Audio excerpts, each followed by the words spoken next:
This is the batch of fermented rapeseed cake I prepared a month ago. Let's take a look at how it has turned out. The white layer on top is the microbial film, indicating a successful fermentation process. Upon opening, there's no unpleasant odor. In fact, it has a mild sour aroma, somewhat reminiscent of alcohol, without any foul smell, quite pleasant. Actually, scooping out a spoonful reveals a glossy, rich texture. It's ready for use. For a detailed guide on how to ferment rapeseed cake, please refer to the pinned video on my homepage. Earlier, I shared a video showing the stirring process during fermentation. Regular stirring ensures that the effective microorganisms, M, mix thoroughly with the materials, promoting even and complete fermentation. It also introduces necessary oxygen, supporting microbial growth and preventing clumping, thereby enhancing fermentation efficiency. Many have asked whether it's possible to ferment without adding M and molasses or brown sugar, or if using baking yeast is sufficient. Well, it's not impossible. Omitting M and molasses often leads to foul-smelling results, sometimes even attracting maggots. Baking yeast primarily contains a single type of microorganism, whereas M comprises a diverse mix of beneficial microbes,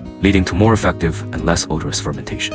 Using M and molasses accelerates fermentation, enriches the nutrient content, and makes the fertilizer more readily absorbable by plant roots, reducing the risk of root burn. Once properly diluted, it's excellent for feeding fruit trees as we enter summer. With rising temperatures and humidity, many fruits are in their expansion phase, requiring more nutrients. The reserves from the previous year are likely depleted, making additional nutrition crucial to prevent pests and diseases. This applies to vegetables, fruits, flowers, and greenery alike. Insufficient nutrients can weaken root systems, hinder growth, and make plants more susceptible to pests and diseases, which become harder to control over time. Today, I'm applying some of this rapeseed cake fertilizer to my fruit trees and addressing some common questions. How often should I apply? The frequency depends on various factors, including plant type, growth stage, soil moisture, weather conditions, and the plant's water absorption rate. Personally, during the flowering and fruiting stages, I apply it every 3 to 4 days. For other times, it ranges from once a week to 2 to 3 times a month, depending on the plant's needs. There's no strict schedule. Adjust based on actual conditions.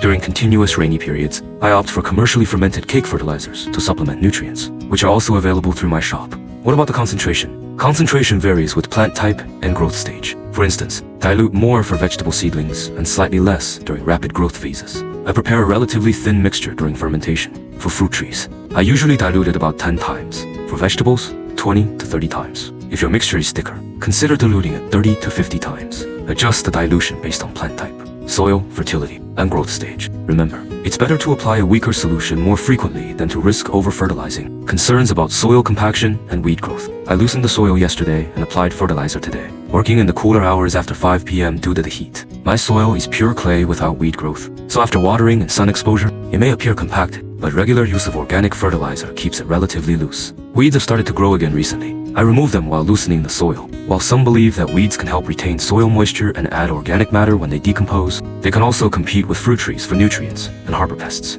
For small-scale home gardening, it's often better to remove weeds and regularly loosen the soil. While applying rapeseed cake fertilizer attract pests. If you pour the fertilizer residue onto the soil surface, it may attract pests. To prevent this, rinse the area with clean water after application. For balcony gardening, ensure good ventilation and avoid excessive soil moisture to deter pests. That wraps up today's update.